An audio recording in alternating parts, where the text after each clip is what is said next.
There we go.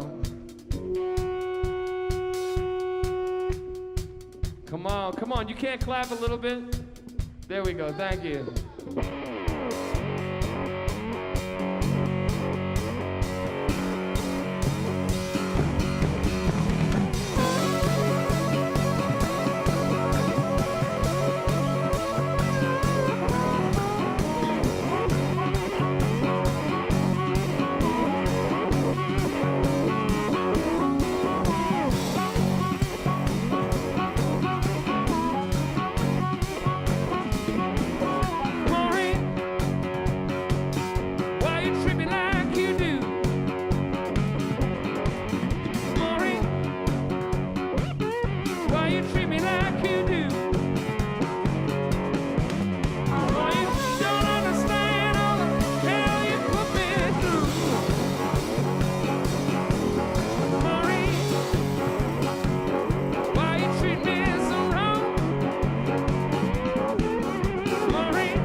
Take a minute and introduce the band. I know I said their names a few times this evening, but back here on the drums, all the way from Virginia Beach, Virginia, Mr. Scott Smith, everybody.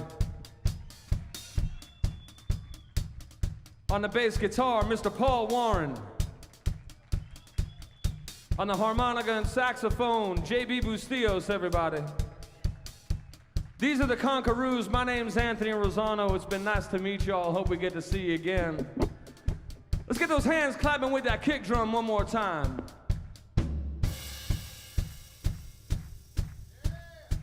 She's a troublemaker, isn't she? Yeah, red shirt, clap. Oh, you're hitting the ground, you're all right. Keep it going. Maureen, get your silver spade.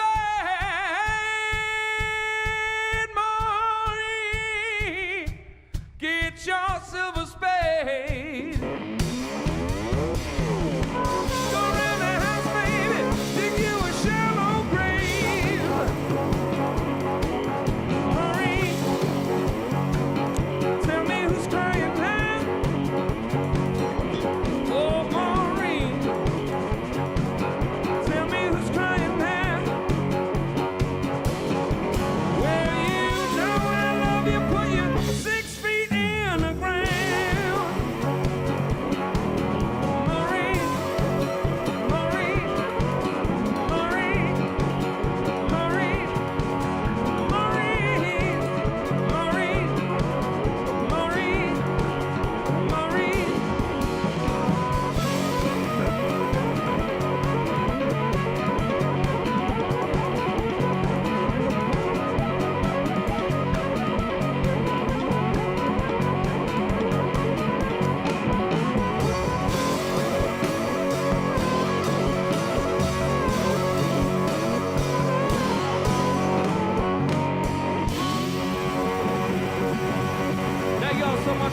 with us. We're Anthony and the Conquerors.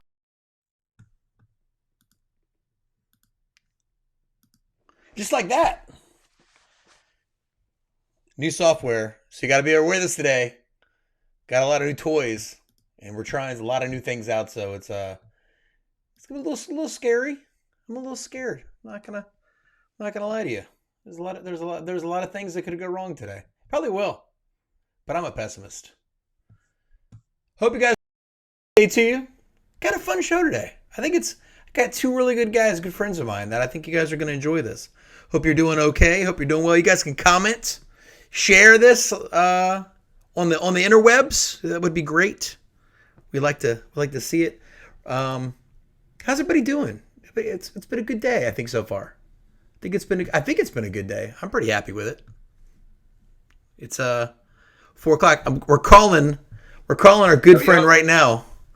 We're gonna get him on the air here very shortly, as soon as he picks up. But we'll get him on here. He's Hey, what's up, man? Hold on. Here we go. We're gonna pull him on here. Look at that. And we're gonna add me. Look at that. Hey. Technical. Anthony, how you doing, man? Can you hear me okay? Yeah, I can hear you. Awesome, man. Good to see you, my friend. Good to see you, brother. Man.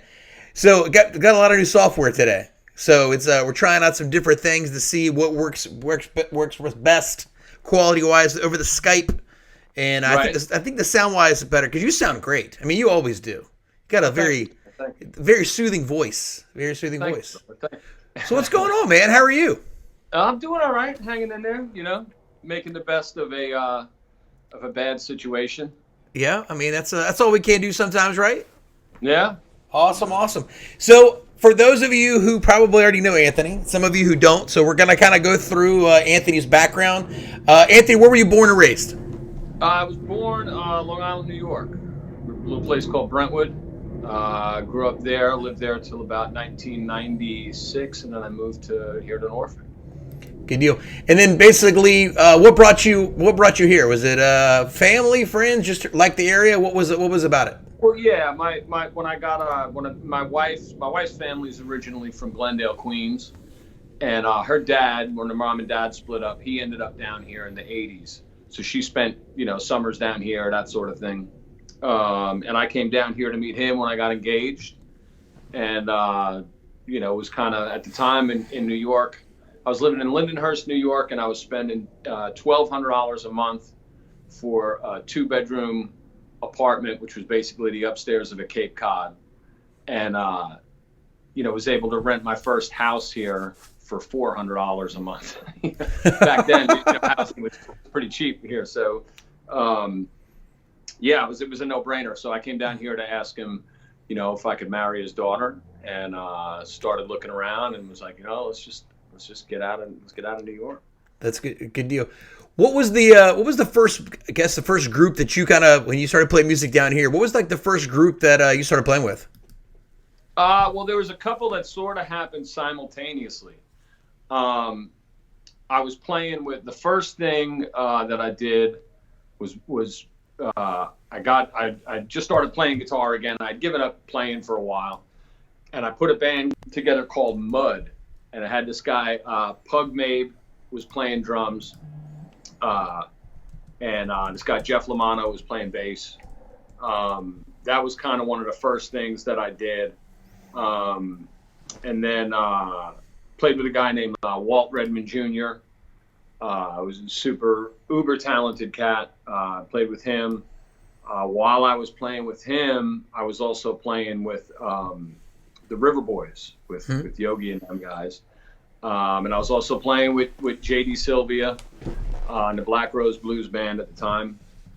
I had a couple things, sort of juggling going on. I played with the Rhythm Pigs for a minute. I played guitar for those guys. Mm-hmm. And then I kind of got out of it again. Walt passed away, succumbed to his demons. And then I shouldn't say I got out of it again. I got out of playing all of those bands except for the River Boys. I stayed playing with the River Boys. So I was playing with the River Boys, doing a cover thing, and then started writing music again. And then once I started writing music again, I kind of decided that that's really where my heart lied, and parted ways with the River Boys amicably. They're great guys. I'm still friends with them all. Super talented guys. They had a guy, H.L. Wilson, actually. He's the guy that took my spot when I left, which I think was a better fit for them. He was a way better harmony singer. I can't sing harmony. He's a great guitar player, great harmony singer. He was a great fit for them. But yeah, so and then I left, started playing with. I put this thing together that I'm doing now with Paul Warren. He was playing in Gridlock 64 at the time, and doing a cover thing too. And I had run into him at like pickup gigs. You know how it is. Like you get that call. Yep. It was Tuesday night. Hey, you want to do a gig on Wednesday? And you just show up. So I'd run into him at a couple of those things. Hold on, you had a whole day's notice. Usually in Hampton Roads, that's like usually like a 5 p.m. call for the 7 o'clock gig. Like, hey, what do you got going on tonight? I kind of like that though, man. I like the seat of the pants, and I would always, of course, lie and say, yeah, I could learn all these songs and not learn them and just show up and wing it, So anyway, but Paul, I've run into him and met him that way. And he was. I wouldn't say he wasn't happy with Gridlock 64, but he just was. He was doing the same thing. He was doing a cover thing, and wanted to do more of an original project. So I had him on bass. Mike Williams had come out and come over to my garage here and played drums a couple times. And originally, that was going to be the band was Paul Warren, Mike Williams, and myself. And then Mike got busy with some other things, so that didn't work out. I had another guy playing drums, this guy Dion, playing drums for a while. Jack Campbell would sit in here and there. I had met him through the River Boys, so Jack Campbell was a harmonica player, and Jack would sit in, and so Jack ended up becoming a conqueror. And then it was a long lineage of. I'll tell you, we need to do a family. We need to do a family tree of Hampton Roads of everyone who's played in what bands and see how that thing spiderwebs. Because you just named like 15 heavy hitters and bands in this area that you've played with, and it's funny is that people beg, borrow, and steal different guys from different bands or whatnot. It'd be interesting to see, the inception. We could start with Lewis McGee and kind of work our way down to the young bucks. Oh yeah, absolutely. Well, it's just, it's a relatively small community. Definitely. It's a good community, but it's a relatively small community. So as far as players go,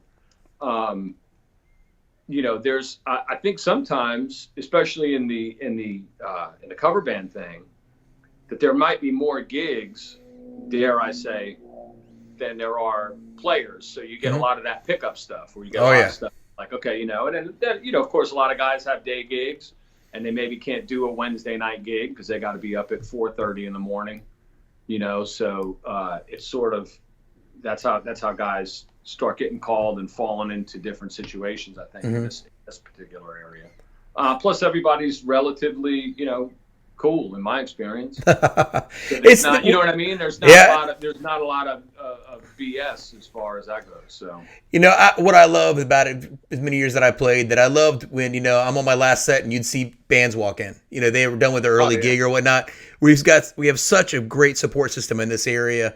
For people that are coming out, or hey, I'm looking for something to do today, and you see on Facebook, oh, I'm booked, but go see Anthony or go see Mitch or go see anybody. Which I just love. It's there is a good camaraderie, and also like you said, like we were talking about last minute stuff, is like if somebody gets sick, hey, can I borrow your bass player tonight? I'm not doing anything, so it's always this is a great area to play in and to go see bands, definitely. Yeah. Oh yeah, absolutely. The talent. There's a lot of talent in this area. That was one of the things. When I first moved here at the time, I was not playing. I had given up playing, and part of what got me back into it was seeing, how vibrant there was of it. People who were born and raised here, or maybe have been here for a while, don't consider it as vibrant as it is. But there's a lot of opportunity generally in this area to play. I've lived here for 47 years. So when I first started playing, I would see. Bus boys that became bartenders, that became bar owners. And, this area, people do stay here and they do want to open up a club and they do love live music.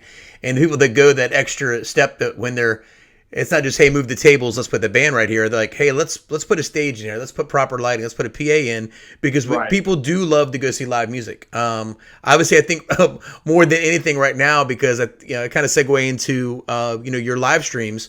When COVID hit and when everything stopped, as a musician, obviously we book a lot of stuff together. Your source of income was probably like, what am I going to do? And you're very resilient, along with a lot of musicians in the Hampton Roads area that said, hey, I'm going to start doing these live streams. Yeah. Yeah. So talk about a little bit about that, how you kind of approached it. I mean, obviously, if anyone's seen your live streams, you've got a nice black backdrop. It looks like you're on stage. It looks great. And it sounds great too. You've taken that extra time to kind of run through your board and to really figure out the sound quality of how good it's supposed to sound. Talk a little bit about that for me. Well, I mean, I when I first did it, when I first set it up, it was out of necessity for myself, so I didn't go crazy. I like the biggest thing, and also the biggest challenge right now is the interaction with playing live. Mm-hmm. I'm not necessarily I think there's guys that are sort of look at me players, and I'm not calling anybody out. I'm just saying there's different types of players. And look at me players tend to look at an audience for appreciation and validation of what they do. What I enjoy about an audience is the interaction.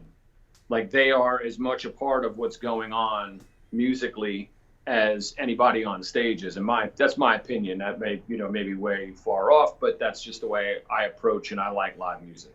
So that being said, missing that connection is what sort of made me do it. And then production wise, although I do appreciate the guerrilla tactics of just setting your phone up and doing that, generally the sound quality is not really that good. And I said, well, if I'm going to do this, I want decent sound quality. And then when I kind of figured that out, I was like, well, it should look kind of cool too. Oh yeah. And then right after I did my first stream, people were hitting me up and they're like, man, it was great. I had it on the TV. And I have people that are like, man, are you doing a live stream? Because I have people coming over. We're going to watch it like it's an actual show, So that's kind of why I kept it going and kept doing it that way. Yeah, I mean, which is humbling too, just to have people that are that into it. And I feel like if there's a responsibility a little bit on the artist's part for having things come out in a certain quality. If they're going to take the time to tell their friends about it, you should take the time to present something that's worth presenting.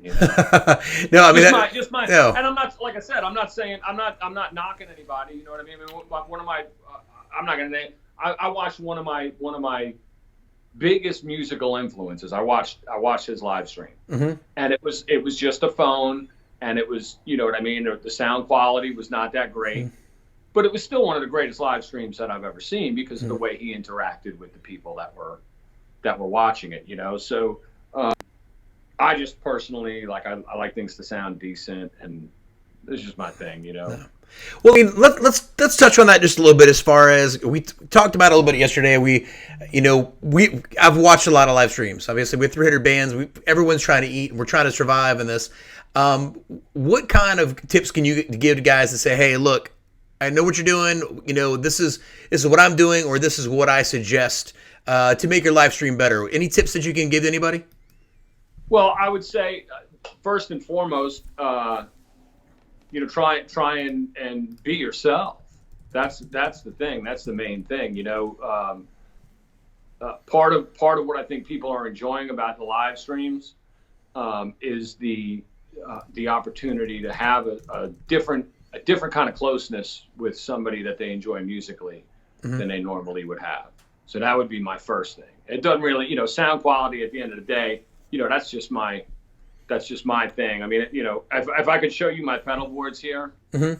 I have sitting on the floor. I have 2 pedal boards laid out because I'm auditioning pedals and that's just the way I am. You know what I mean? Like I'll sit and read ad nauseum the differences between transistors and overdrive pedals. Yeah. That's just the way I am. So, but I would say, you get yourself a decent mixer something that you could run out USB to your phone.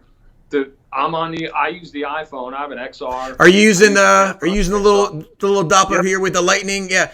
I told everyone, I said, there's some modules. I've got a Zoom module that, obviously 2 XLRs come out for your board. They'll work out great. So it sounds like that seems where everyone's getting the best sound quality. Because obviously a microphone from the iPhone it's not bad, don't get me wrong. But when you're overdriving that much volume, it's just going to be way too loud.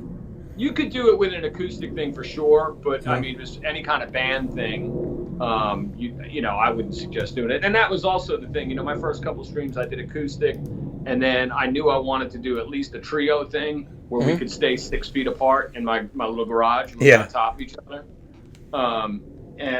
So I wanted to get that dialed in, where it's like, okay, are the drums going to break up, or is this, how am I going to get it dialed in? So that was really what drove me to do it, to do things this way. And I said, now I can't go back. I can't be lazy. Now I can't just set the phone up. I gotta continue. Where do you see, I think our lives and entertainment have changed. I don't want to say forever, but just in general, it's definitely going, when we get back to it, there's going to be some changes. Do you think that you're going to stop doing these live streams, or do you think that's going to become a part of how you entertain? Honestly, I don't know. I don't have an answer for that. And if I'm being completely honest about it, as much as I like it and I enjoy being able to interact with the fans, at the end of the day, it also is like, I look at it like, okay, a couple of years ago, the music industry has gone through quite the bit of changes in since 2000.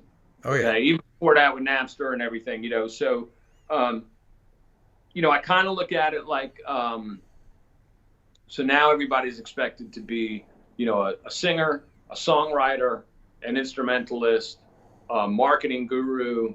You're also supposed to do this, and and now you're a TV producer too. So you know what I mean? And so in one sense, I like it where we're at now because it gives you an opportunity to interact with your fans. I hope that it does not become the new normal, and that live music doesn't go away. That people, that people are so attached to their devices right now. And society's sort of been heading that way. And I don't want to get off on a tangent because I'm just as guilty as anybody else. But it kind of, the thing that saddens me most about losing live music is the cultural aspect of live music. Like, to me, it is a huge part of who I am as a human being, not just who I am professionally. It's who I am as a freaking human being. So it's really tough right now to not have that be part of my life. And I when I see these things and they're talking about fall of 2021, it's legit upsetting, and not just from a financial standpoint. You know what I mean? Like I'm a hustler. I'm not worried about it. Do you know what I mean? I'll make something happen.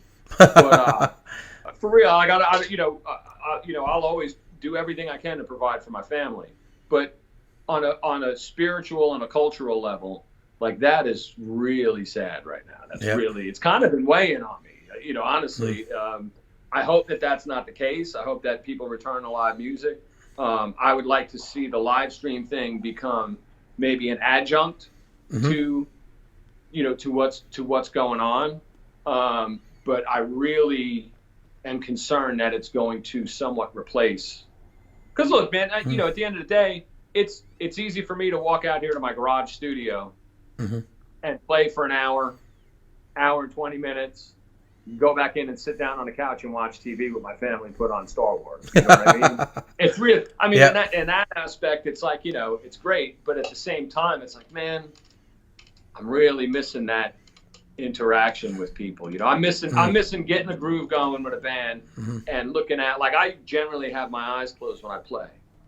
And when you open your eyes and you see the audience has their eyes closed and they're grooving, that's what's up. Yeah. And that's what's missing from this. You know what I mean? That's what's Well, it's good to see, I've known you obviously as your booking agent and a friend for a long time. I mean, back with River Boys and even before that. yeah. But it's really good to see that you actually love music. I mean, it's not just hey, I'm paying the bills. It's a great way to provide for your family, and you've done a great job with that. But at the same time, to have an actual love, it's not like, oh, it's 6:30, I got to load the car. I got to drive to the gig and play for 4 hours and pack up and go home. Like, you generally miss it. And I think a lot of musicians are in that boat right now.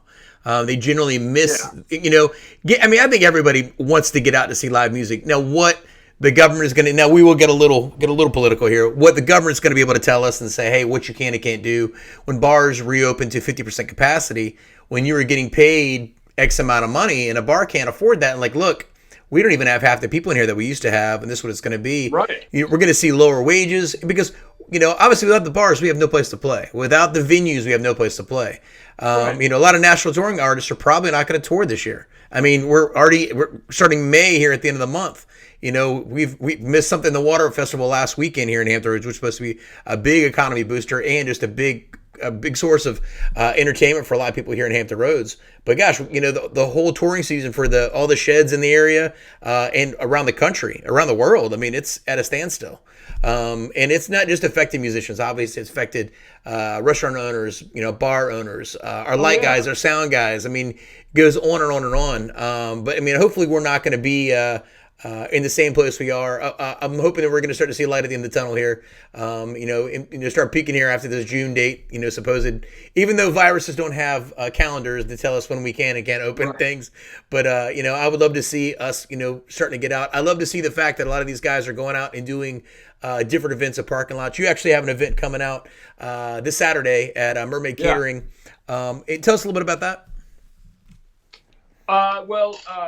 Chris from 710 Oil, he's a friend of mine, and him and his wife actually run Mermaid Catering. Mm-hmm. And they reached out to me and just asked me, hey, would I be interested in doing it? And I said, yeah, totally. You know what I mean? It sounds cool. They're going to do I think it's an every other parking spot sort of situation. It's going to be like a drive-in acoustic gig. Mm-hmm. Is what we're going to do out in the parking lot there. That's down on south end of, I think it's over by Mount Trashmore. That's great. Park over there. So yeah, it should be cool. I'm playing at like 1:30. I'm just going to do an hour set.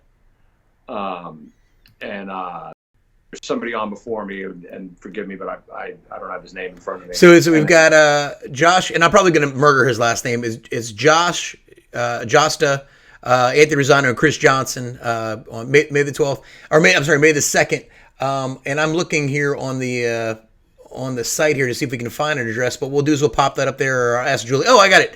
It's 485 South Independence Boulevard, Virginia Beach, Virginia 23452. And you can visit them at mermaidcatering.com/shop, and they can kind of probably give you all the details and whatnot. But Anthony, if you would love to hear a song, whatever you'd like to play, original cover, please take it on. I've actually, one of the other things about having all this stuff set up is it's afforded me the ability to continue writing and recording. That's great. So I'll try something, a new song that I'm working on. It's actually something that's been kicking around for a little while, but I never really had time to finish it. I think I'm just about there.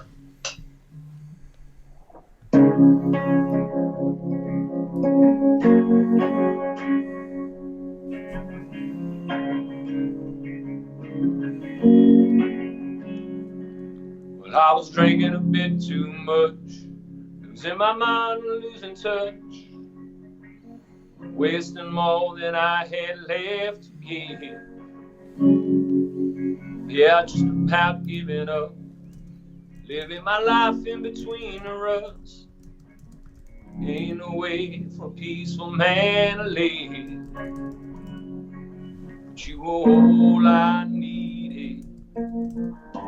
I couldn't see it, I was too busy trying to get messed up.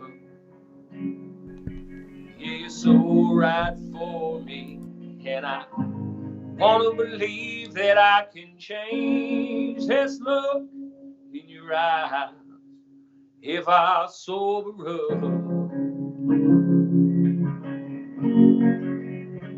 if I sober up.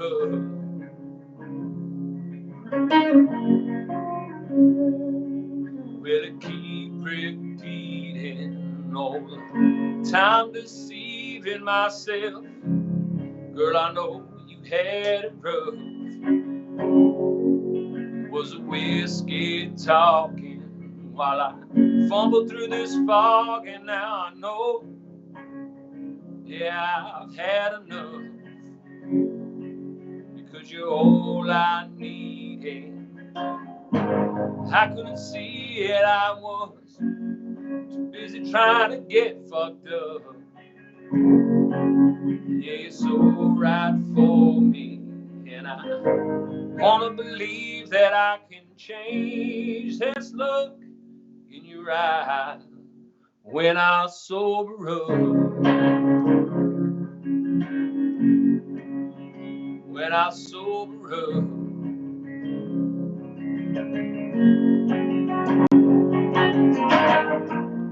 I know I can be a better man if I take it one day at a time. I commit to doing all I can. Girl, if you give me one last try. I was drinking a bit too much, losing my mind, losing touch, wasting more than I had left to give. Yeah, just about giving up. Live my life in between the rust.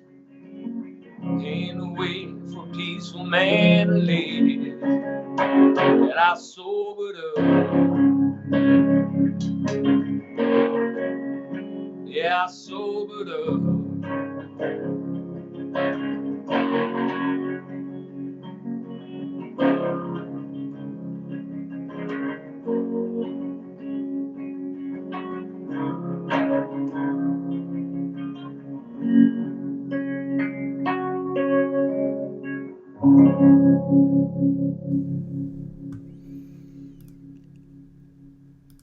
Dude, that was great, man.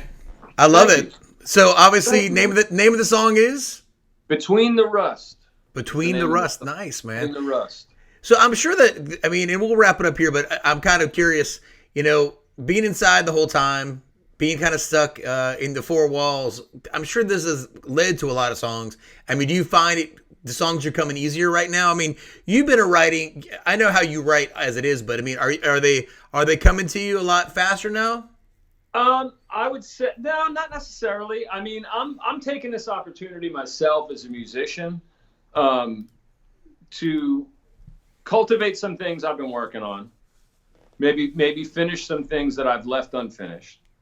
And then also, you know, I've been working on my playing. I've been working on my drums. You know what I mean? I've been playing drums. I've seen a video or two. You playing drums?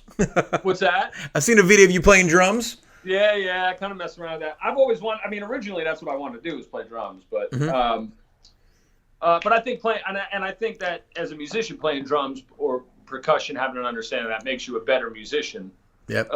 So I've just kind of been cultivating that, you know, trying to hone in on, you know, taking care of some gear things. Like I said, I've been auditioning a bunch of different gear and really trying to hone in on my identity and as far as my sonic sound goes. You know, this is what I like, but also, you know, what helps me translate my voice on guitar in a way that I like. So I've been doing a lot of that. Writing has been for me. It always goes in sort of spurts. Like it's like, you know, I'll get boom. I just wrote 3 songs, and then I'll dry up for a little while and I don't really write anything. I might come up with ideas. But I've got a lot of, you know, I've been recording a lot of different riffs and that sort of thing. As far as finishing anything, it's just not usually the way I work. You know, there's some like Devil's Hand or Long Island Sound or some songs like that almost write themselves. They're like 5 minutes, they're done. You know what I mean? Mm-hmm. It just comes out. And I don't take any responsibility for that. I think it's just like and you get tuned in, you know what I mean? Like somehow you get cosmically tuned into that thing, and it just happens. But Yeah, no. What I find challenging is in this is being pulled in different directions. I'm rediscovering a bunch of stuff. Like, look, I don't know if you guys have heard this band Earthless. I gotta give them a plug. Earthless. Okay, we'll have to pop them up Like an there. instrumental stoner rock band. They're incredible. I love them. And I had a bunch of their stuff, and I just sort of picked it up on Spotify again. I was like, oh, let me start listening to this again, and it just blew me away again, and all that kind of all different stuff. You know what I mean? Like just listen to old Humble Pie. I've been listening to. My wife got, we're real into records, and it's a Lana Del Rey, one of the newest Lana Del Rey. It's a great record. I can't look at it because it's on my. Oh, maybe I can look at it here. There's another singer. I forget her name. I got to give her a plug because she's good. Let me see. See if I could find it on my jump back in. Oh, that Sturgill Simpson record's amazing. I mean, I've been a fan of that for a while. I can't find it. I can't find the girl's name. I'll think of it and I'll post it or something later. But another great record. She just did a thing with Gary Clark Jr. on Joe Rogan. She was just on the Joe Rogan. Oh, really? With Gary Clark Jr. Yeah, she's great. It's a great record. But yeah, and I've been kind of going in and sniping on live streams and checking everybody out. I mean, as maybe the song that I, based on the song that I just did, I've been sober for 5 years. So I don't usually, like you were saying, you go out after a gig and see a band. I don't necessarily I don't ever do that, to be honest. I don't do that. And it's not because I don't like the musicians in this area, but I don't trust myself to go out socially sometimes. Yeah. So I come home, and my go-to would be I'd get home, I'd get in my house, put my gear away, and lay in bed and watch live streams or repeats of live streams that people did at their gigs. Yeah. I don't get to go see them, you know what I mean? So I usually will sit there, for a couple hours at night and see everybody that was playing. So, yeah, man, it's interesting times we live in. Well, brother, man, I can't thank you enough for coming on, man. And like I said, we're going to carry your next live broadcast. You've got the show on the 2nd, and also you're on the 9th. You're doing the Stage Right 6 Feet Apart show. Yes. And then what we'll do is we'll carry those rebroadcasts. We've been rebroadcasting a lot more shows, just trying to figure out the best way to do it. Facebook is such a crazy format. We're using another app called Restream, which we're trying to stream to YouTube, Facebook, Twitch, and a couple other things. Yeah, it's not bad. It's a pay format, but obviously just trying to get people out to come see it. Facebook seems like everybody has it, so it's a little bit easier, but it's a very unstable format for the main reason that I'm sure 7 weeks ago they didn't think they'd have this many people online at one time. Well, I mean, I had a server issue with YouTube on my stream from Saturday, and I think part of the problem was because I streamed on Saturday, that they just don't have the servers aren't built to withstand this amount of traffic. Yeah. So Jeremy Mangrum. Just I see the little text that they're commenting on, and he said Restream is great. My first guitar player back from 1991, Jay Doak, just said Suzanne Santo as another one to listen to. Yes, she's great. She's great. Yeah, she has a record coming out, or it's out that Gary was on, but the record before that it's an incredible record, man. It's a really, really good record. Great songwriter. Well, I've got Mitch calling, and I was hoping to get him in here at the same time because we're using Skype, which is something new as well, because we were using another format off of StreamYard, which is their proprietary software, which is very, very slow. But I'm watching the rebroadcast down here, and I can see it, and then Jim is looking at it too, so it sounds good, it looks good, and so I mean, I really appreciate you kind of being the guinea pig and testing this thing out, but. I don't know if Mitch is going to call in or not. I wanted you, since you've known Mitch for a long time too, I wanted you to say hi to him, but I don't know where he's at, but I don't know. He was he did say he had to pee a minute ago, so I'm not sure if he's still peeing or not. But brother, hey man, I really appreciate it. Hopefully we'll have you back here in about a week or two. But definitely love the new song. People, where's the best where people can kind of see what's going on? Is it Facebook for you? Facebook, yeah. I mean, I've got to update the website. I've been kind of slack on that.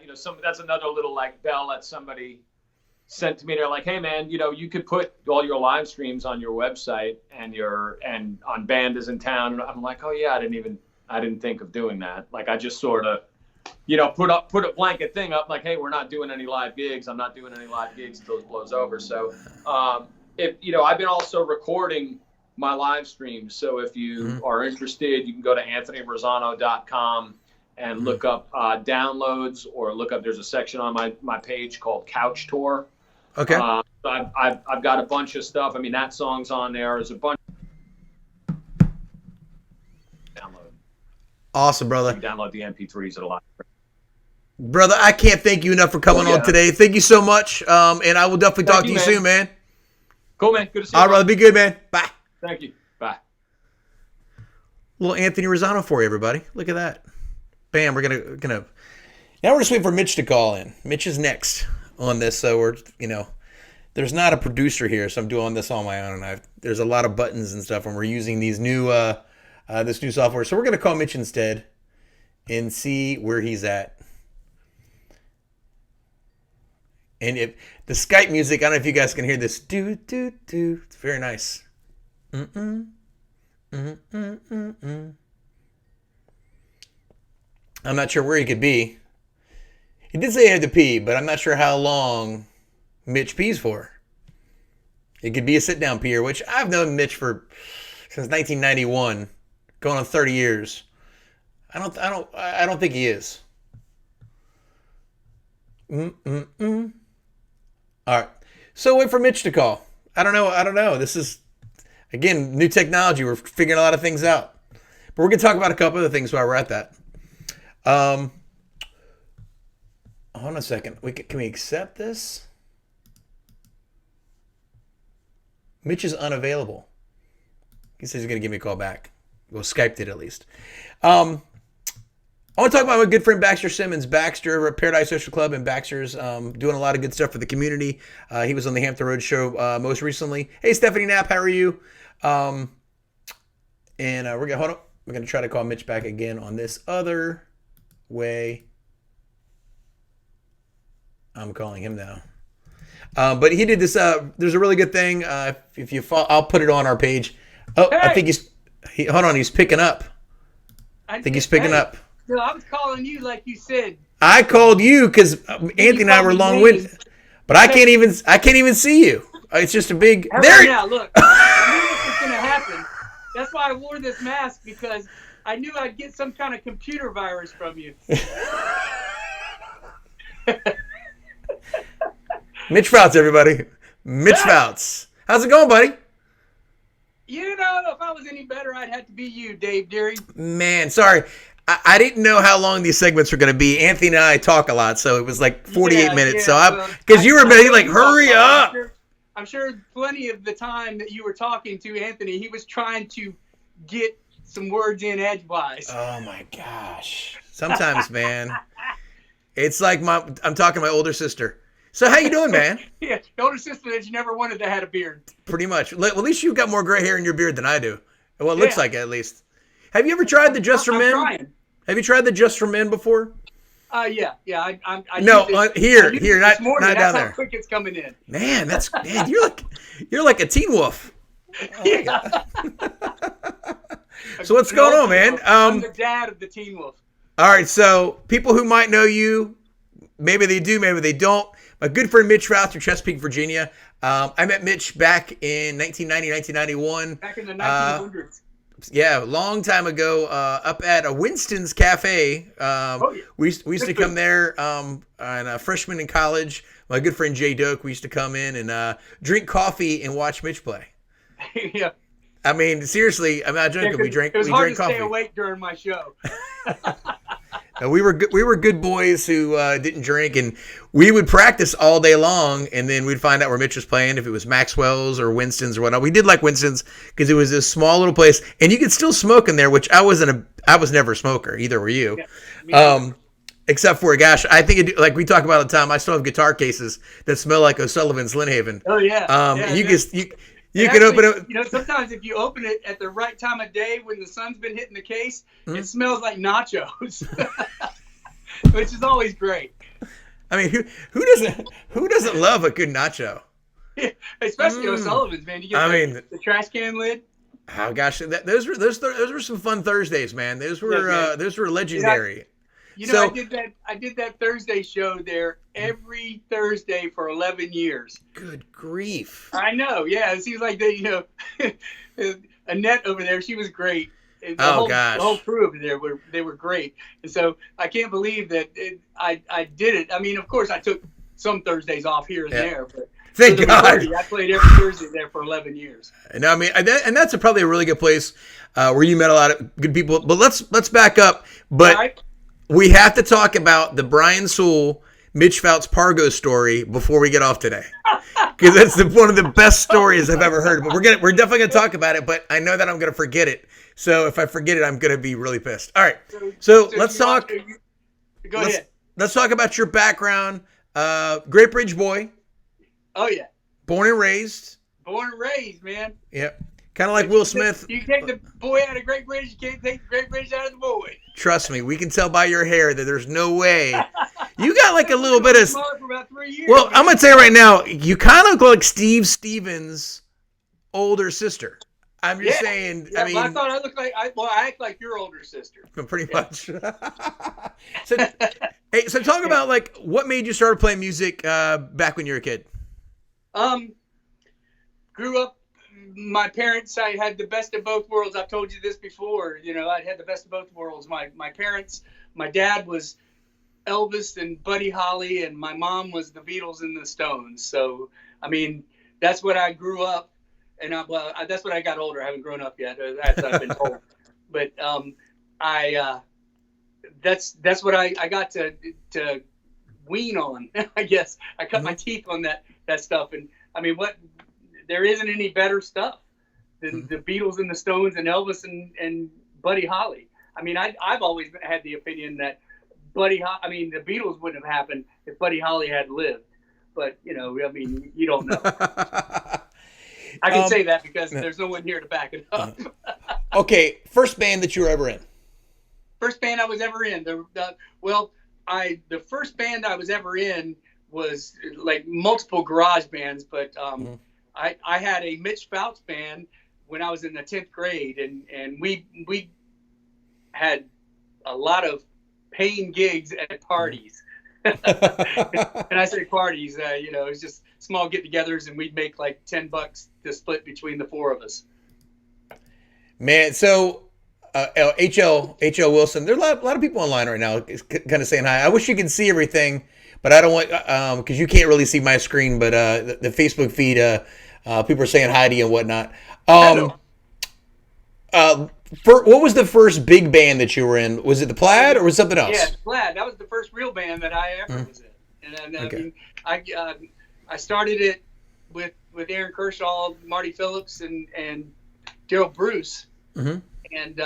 And I say I started it. They were already in a group, and they asked me to come in and see what I could bring. And I went in and kind of told them, this is what we're going to do. And they've never let me forget it. I'm going to pop up a photo of you. You can't really see it right now, but it's the photo that I showed you earlier. Oh, here's a young Mitch Foutz. Now, I need to know, what type of hair products were you using there? Was that Aquanet? Was that around? We literally, the whole band, we would buy this stuff called Spritz Stiff Stuff by the case. It came in a case of 6. And okay, say that again real fast. Spritz Stiff Stuff. Nice. Yes. You buy it by the case, and I mean that's because I gotta find the photo, and I wish I had it. I have to go to probably your page to find it, but there's a photo of the 4 of you lying down, which was absolutely amazing. I absolutely probably one of my favorite stories. So, which brings me to your drummer and longtime friend Aaron Kershaw, one of my friends as well. When you met Aaron, did you guys just automatically just kind of hit it off? Did you think he was? Back up. Okay. Let me back up. He's not my drummer. I'm his guitar player. Oh, okay. Very good. I've been told that over and over again. Well, that's why it's when we do our duo thing, which we've been doing for 100 years. Mm-hmm. It's been the easiest, best most fun thing that either of us do. So, but that's why it's Kershaw and Foutz. Oh, I like it. I like that. That's nice, man. That's nice. He's the Phil Collins, basically, of Kershaw and Foutz. I like it. Right. Yeah. So, I didn't even know he could sing.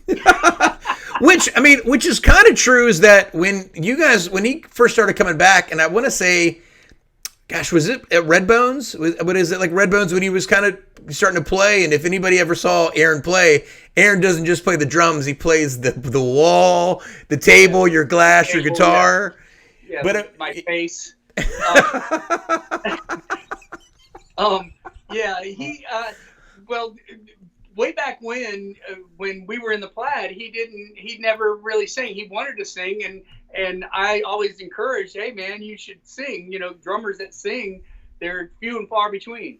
So he emerged. Well, actually, after the Plaid broke up, he started singing in another group and playing drums, and then he at one point went on to be the lead singer of the Bone Shakers for a short period of time. I don't know. I did not know that. I did not know that. Yeah. He was in the Bone Shakers. The lead singer wasn't playing drums. Anyway, enough about Aaron. Okay, sorry, man. Well, I mean, let's talk about you, Dave. No, we're talking about you. Everybody knows about me. I talk too much. So you and Aaron kind of start playing together, kind of, back and forth. Obviously rekindling the romantic relationship.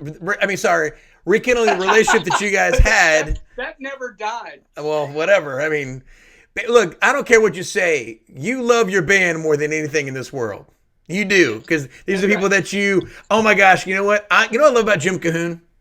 What? Jim Cahoon can, when I need something, he just supplies that. I go, hey, can you send me the photo real quick of the guys? And he did send that. Johnny on the spot. Man, especially if there's any chance to embarrass me. Thanks, Jim. Well, I'm just glad that he didn't send me the bad ones where he was photoshopped in there with you and Brian and everything. That was awesome. That was my dream band right there. So Aaron comes in, you guys start playing together, and I mean, now you guys are really starting to do a group together, Kershaw Foutz. So talk about that a little bit. Yeah, it's something that we've always done. Even when he was in Tailgate Down and I wasn't in Tailgate Down, he and I still would do our duo thing here and there.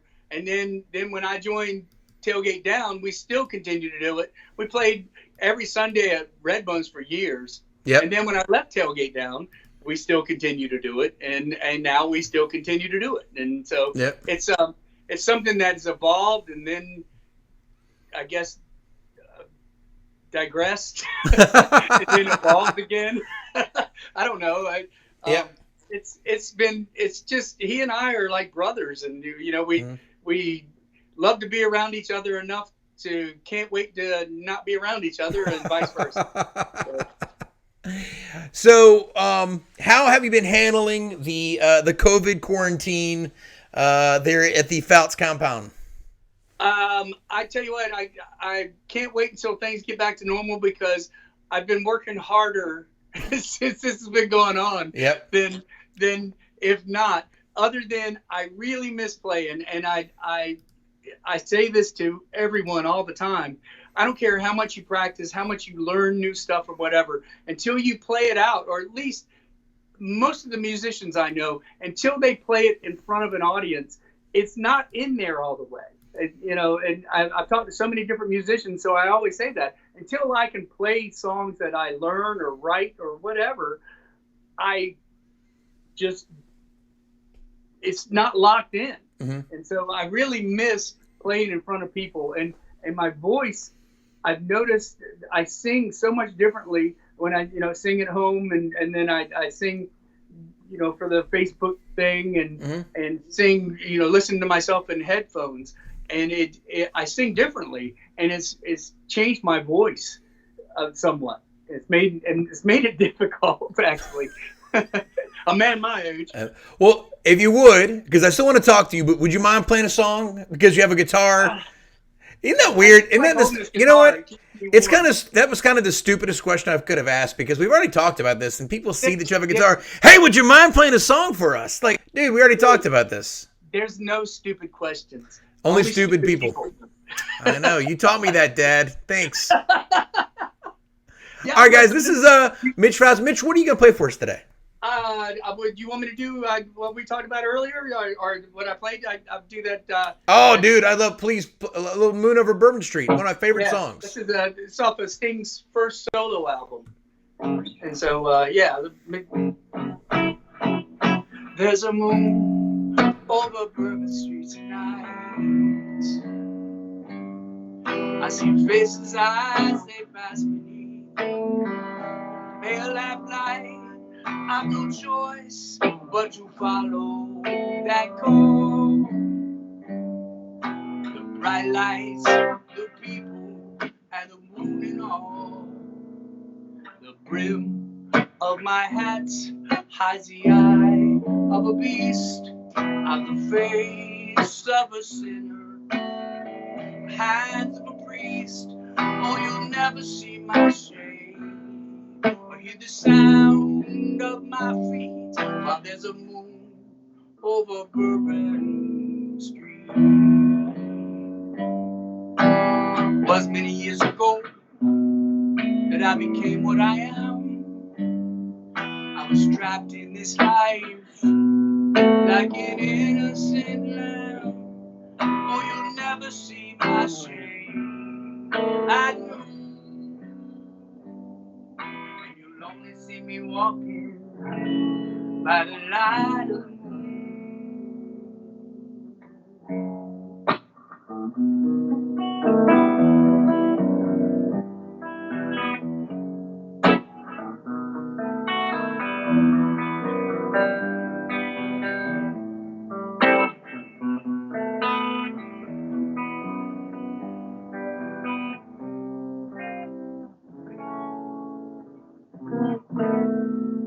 She walks every day down the streets of New Orleans. She's innocent and young, from a family of means. Oh, I've stood many times outside a window at night to struggle with my instincts, with the pale moonlight.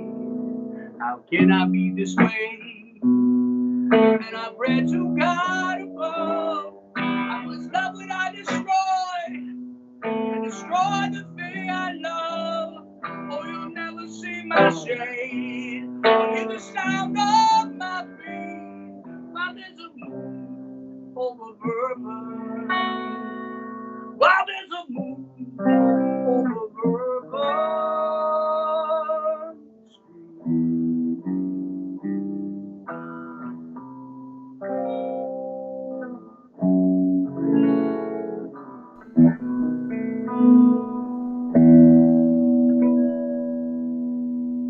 Little New Orleans music there. Got a vampire. I got to tell you right now, that was absolutely, man, I've heard you play. That's one of my favorite songs. I think it deserves one of these. Oh, yeah. Man, it didn't work this time. Daggone it. We had it worked out. Just one of these. Gosh. And it's not even muted. I don't know. I'm a little disappointed. We had the applause thing going on. Yeah. It was working great. Gosh. Jim Cahoon just texted me and said, Mitch, this song, it made me sad. Tell Jim Cahoon I said he makes me sad. Oh, okay. All right, so look, one of the best stories, we have a lot of stories that we can tell, but one of the most favorite stories ever, and I mean ever, is the story of you and Brian Sewell playing Pargos. Oh my gosh, I was hoping you weren't going to bring that back up. Yeah, so you guys know Brian Sewell, obviously. Brian Big Daddy moved to Japan, but Brian and Mitch played in was it Tuesday night? It was every Thursday happy hour. Thursday night happy hour. So this is the predecessor of the O'Sullivan's gig, because O'Sullivan's is Thursday. I would leave there and go to O'Sullivan's right across the parking lot, which was great. So you guys played this happy hour gig for how many years? We did it for, I think it was like a year and a half, almost 2 years. Mm-hmm. Well, that's determined on when they asked us to stop. Okay, so that's what I want to talk about. So you guys play this gig. and I know the story, but the general manager comes up to you guys one day and says what? Well, let me back up a little quick, real quick. They actually had a friend of ours, Sam, painted our likenesses on the windows, the front windows of Pargos. And, you know, and it was really cool. It was very artistic looking and everything. And so they put us up there, our pictures, our likenesses. And then we played, you know, like another 6 months. And I guess things started dying off. And one day the general manager, I forget his name, very nice guy, walks up and says, you know, hey, guys, next week is going to be your last gig.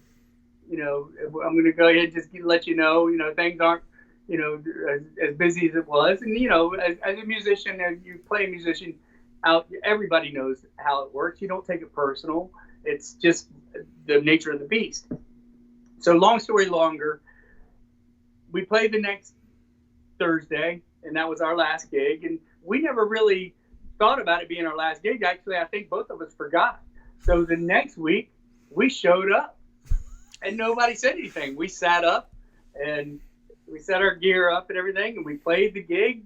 The same general manager came over and paid us at the end of the gig, said, great job, guys. The numbers look good tonight. So we didn't think twice about it. So forth, so on. So many Thursdays went by, and one Thursday I looked at Brian. I said, Brian, about 3-4 weeks ago, didn't he come over and say that we're done the following Thursday? And Brian's like, yeah, he did. He's like, well, he keeps paying us. And so, like, the next Thursday we showed up, and I'm not kidding, it's probably like 2 months went by. And the next Thursday he came back over and he goes, hey, I think I told y'all, you know, pretty much you were fired. I was like, yeah, we were talking about that. And he's like, okay, well, this is your next Thursday's definitely your last gig. Or no, he said, today's your last gig. So we were like, okay. So I called Brian the next Thursday afternoon, and I said, Brian, look, I don't want to really play, but we got to go in there and start setting up. And we did. And he came over, he goes, hey! Anyway, I think we just walked in with our guitars. It wasn't, you know, too much gear in. But it was really, really a funny story. And I wish I could remember his name, but I ran into him years later, and he brought that whole story up again. So silly. But it's such a like Spinal Tap-esque moment of just kind of going, all right, let's just kind of pull this thing off and keep going and keep playing and keep playing, man. Oh, my gosh. You know, it's funny is I was talking to Anthony Rosano a little while ago, and Anthony's played with like, gosh, I don't know, 25, 30, 40 area. I think what I want to do is oh my gosh, hold on. Somehow there's like 2 of me on the monitor right now. Oh, wow. Gosh. Okay. New software. I'm telling you, I'm still learning it. But I said that we need to have like a Hampton Roads family tree or musician tree of like starting from like, you know, the beginning and like who's played with who in what bands and to see how it's kind of all spider web down. That would be crazy. I would love to be part of that. And start from way back when, because there's so many guys that are still playing out, you know, that played longer than me, and they're still playing that have played with some of my local heroes, you know, and it's just like, wow, man, those guys are still playing. Well, you know, Louis McGee, good friend of both of ours. I mean, a lot of people don't know this, but Louis, 147 years old. I know, he looks so good. I mean, you look at him, you're like, I'm 98, so but yeah, Louis looks fabulous for 147. He looks amazing. I think he probably has maybe like the second best hair in Hampton Roads behind Jim Cahoon. Know. Jim Cahoon has got probably the most loveliest locks that I could. Well, Heather Edwards' hair is too. The hair channel. When I'm having a bad hair day and I'm wearing a hat. We could give out superlatives for like best dressed hair, craziest hat, worst shoes. We could give those things out. I'm just saying. Or right now, the coolest face mask. Oh. But see, I think you've already won that because you came in blazing. I was afraid of catching a computer virus from your stuff that keeps. Well, this is all work. First of all, you called in on the Skype, and I tried, and then I called you, and you called me. So Yeah, I know. You know, It was. I blame Ecamm. I blame Ecamm here, right here. Yeah. Ecamm. I'm pointing to them now. Ecamm. Blame it on their software because I was using something else. But I kind of like this one. It's not working great, but we're probably figuring some things out. But Heather Edwards said, "Can you tell them to play something good?" Just joking. But I deserve that because I did that to her on her live thing on the Sunday a few Sundays ago. I said, "Y'all know anything good?" So we're not going to talk political, but we're going to talk about some live streaming here because you're someone who's done some of the acapella stuff. And if I was a really good producer, I would say, hey, Johnny, go ahead and go to the roll, but I don't have it ready to go. And I was hoping Jim would send it to me, but he didn't. But you've watched a lot of these already too. Yes. What kind of advice could you give to people to say, hey, look, I think it's great that you're doing it. You got to eat. But Anthony and I talked about, Anthony puts a nice black background like you do. Yeah, exactly. I mean, I'm in my big studio. I mean, who would know? I mean, both sounds great. And I like the fact that both of you played electric guitars today. Yeah. I didn't tell you which, because you're an acoustic player by trade. I mean, that's where I've seen you, but go ahead. No, but I've seen you, play, go both ways on with the guitar and right. Yeah. Nice. So real quick, I have to tell everybody this. So I've known Mitch for a long time, and it is so hard for us not to sound inappropriate. Right. This is probably how many. We're sitting here pretending like that we haven't spoken or at least text each other 100 times a day, including our other two friends, Aaron Kershaw and Jim Cahoon. Yeah. And a lot of times, depending on what time of day it is, Brian Sewell. Which is 6 o'clock right now. Big Daddy's probably just waking up to the cast. Right. There which you would go. be great. Awesome. And hey, Brian, if you happen to be watching, if you could Skype in real quick, we'd love to bring you on. That would be fabulous because Brian's in Okinawa for the next year and a half. He's Okinawa under Mr. Miyagi.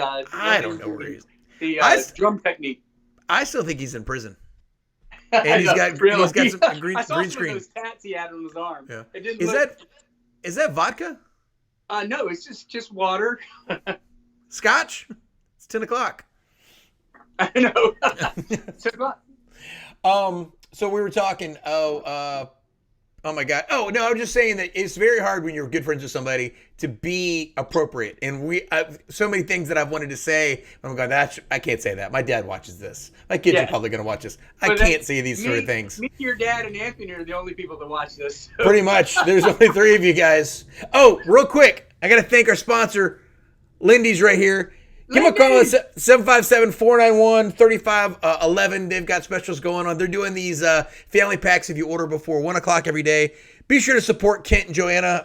They've been good friends of us for a long time. Sponsor the show this week, but I want to definitely thank them. 757-491-3511. So Lindy's delivers all the way out here to Bellahack Road. I think you should. I'm gonna order food so Kent has to drive out 2 hours to your house. I see from Lindy's it's about 50 minutes, I guess. Yeah, somewhere. It's got to be because you play and our good friend Jeff Leroy, owner of Big Woody's. Talk about the COVID. Jeff's been shut down. Yeah, I know. Wow. So employees and and Jeff's been a good dear friend of both of us for a long time. Him and Craig Davis over at Ballyhoo's, and these guys have just completely shut the doors down with all their employees, everything else, and it's hit everybody very hard. So hopefully we can come back this. I know if anyone's going to throw a big party, it's going to be Jeff Leroy down there. But also we're going to give a shout out to another one of our friends because we mentioned him earlier, or mentioned his place earlier, Red Bones. Our good friend Rodney. They're doing food and drinks and everything. I spoke with Rod this morning. Good. We talk now and again, and it's always a pleasure speaking with Rodney. Yeah. No, I love Rodney. He always makes me laugh when we're sitting on the phone, and he had the last party for St. Patty's Day, and then everything got shut down. So I'm sure that he will. That was the last time I played live, and which was really cool because it was mine and Aaron and Marty Phillips. It was our Plaid reunion. Yeah, I'm bringing the photo up right now. You can't see it, but okay. So it's pretty amazing. That's Mitch here with the really dark eyebrows, very Sting-esque. Aaron kind of looks like a young Chachi from Joni Loves Chachi. I don't particularly say anything about Happy Days when I say Chachi. I really look at him as Joni Loves Chachi because that's where I see Aaron, and Aaron's kind of the Chachi of our group. So yeah, he's the Scott Baio. Oh God, he's so dreamy. Oh my goodness! So I'm gonna put you on the spot. Yes. I want you to play one more song. What? And then one more song, and then we're gonna be done for the day. Can I twist you around to play one more song? Yeah. Oh my gosh! See, this is what I love about Mitch. This is because it's like 1 o'clock at the bar, and he's like, "All right, good night." If you ever watch Mitch, literally, he's already packed up halfway through the last song. He already knows how cables are gonna go. If you ever play with him, don't ever touch his cables. Don't touch anything. He knows exactly where things need to go. Because he's got to unpack it the next time. If you're a musician, you know this. Don't ever touch a musician's stuff. Especially now with the COVID. Mitch, what a great excuse somebody to go, hey, you mind if I sing a song? You're like, sorry, man. Nah. COVID. And I'm not worried about you. I'm sure that it could be me. Hey, can I play your guitar? Sorry, man. I don't have any wipes to kind of wipe it down. And I'm yeah. Oh, man. Perfect excuse. All right. What am I playing? You're capoed up? I don't know. I can't. Play something that doesn't suck. All right, here we go. Let me try this one. All right. I make no guarantees. Perfect.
These great sound effects that are not working, which I'm going to tell you is setting.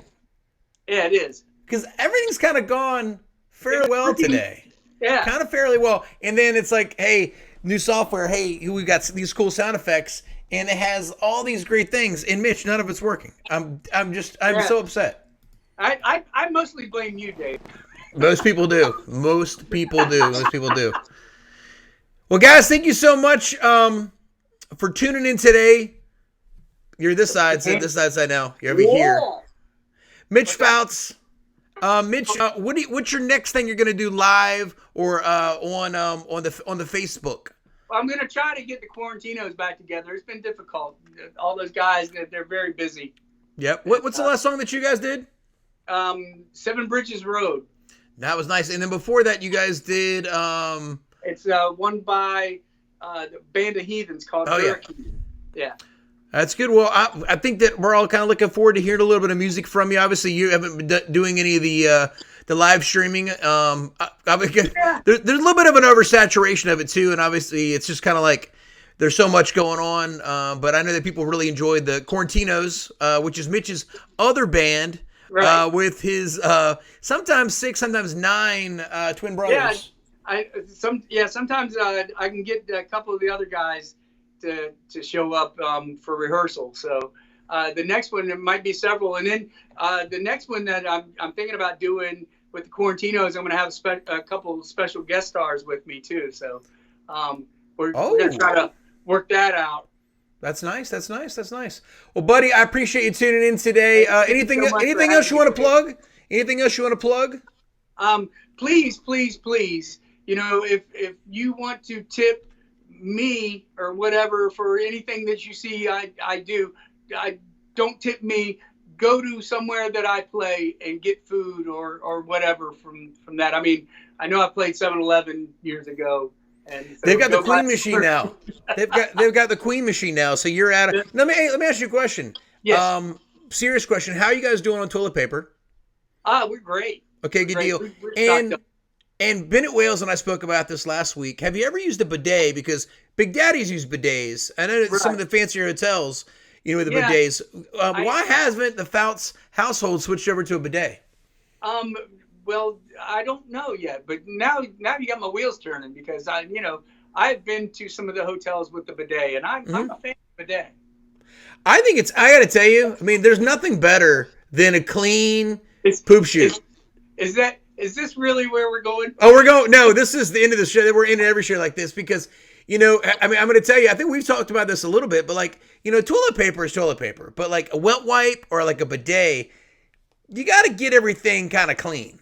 Yeah, I concur. I just don't have anything else to expound on this.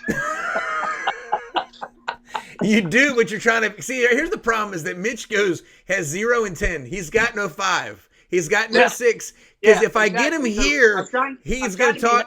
Because I know what you're doing. You do this to me. I know what you're doing. I know. Oh. All right, guys. We appreciate you tuning in today. Every day, 4 o'clock here. Tomorrow on the show, Anthony Schmidt, 21st Street Raw Bar, PJ Reed from Pandas Against Cancer, and also our other good friend Jim Cahoon and running beep beep beep shine. Yeah, beep, beep, beep, hey, don't forget about Lindy's. Thank you, Lindy's. Thank you, guys. We'll appreciate it. We'll talk to you guys soon. Bye now.